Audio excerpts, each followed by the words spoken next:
All right, so today in class we did the Identifying Nutrients Gizmo. It's a CER. I'm going to show you how to do that in this video.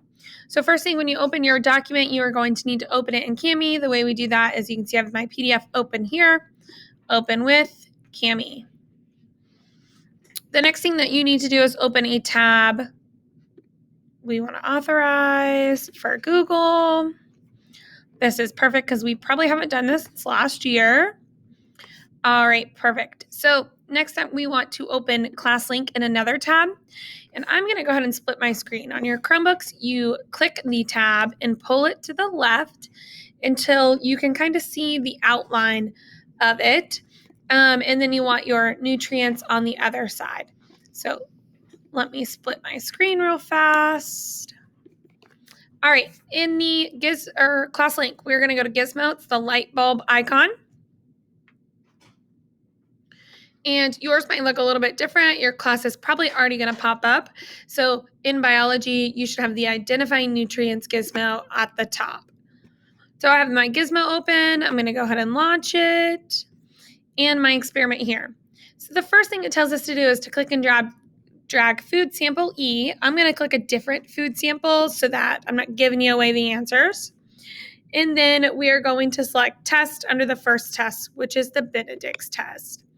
And you can see that we're testing here using the Benedict's test. And if I look at my key here to the right, the Benedict's test tests for monosaccharides, which is a carbohydrate.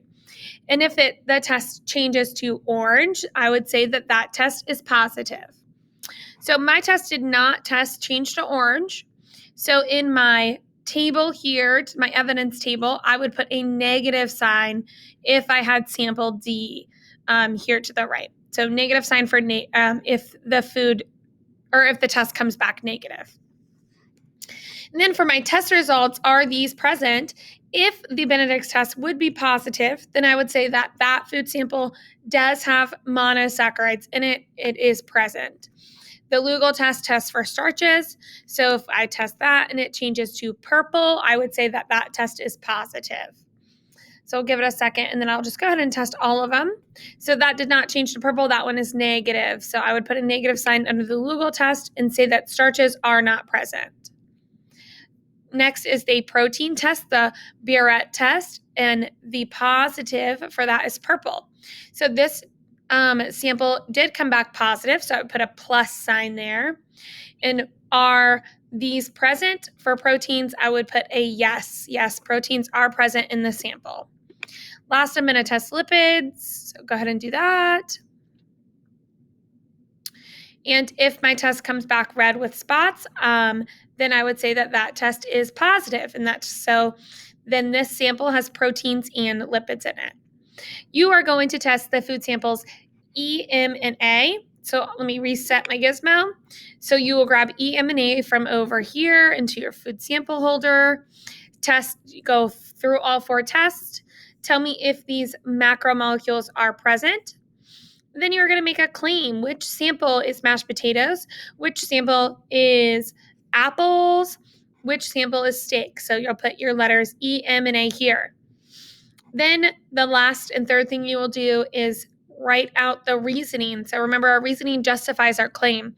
You don't need to tell me that you know your claim is correct because I already know if you're writing this reasoning that you believe that your claim is correct. The first thing we want to do is restain our claim. So we want to say something like sample M is mashed potatoes because. That's how we want to start our sentence. We are going to write in full sentences because we're making 3 claims. We will make 3 sentences. So tell me how you know which sample is which food type if we scroll back over here to the right. And then make sure that we're connecting this evidence that we collected. We didn't collect it for anything. So I know that sample D is chicken because it tested positive for protein and chicken has protein in it. If you have any questions, please email me or just add a comment on Google Classroom.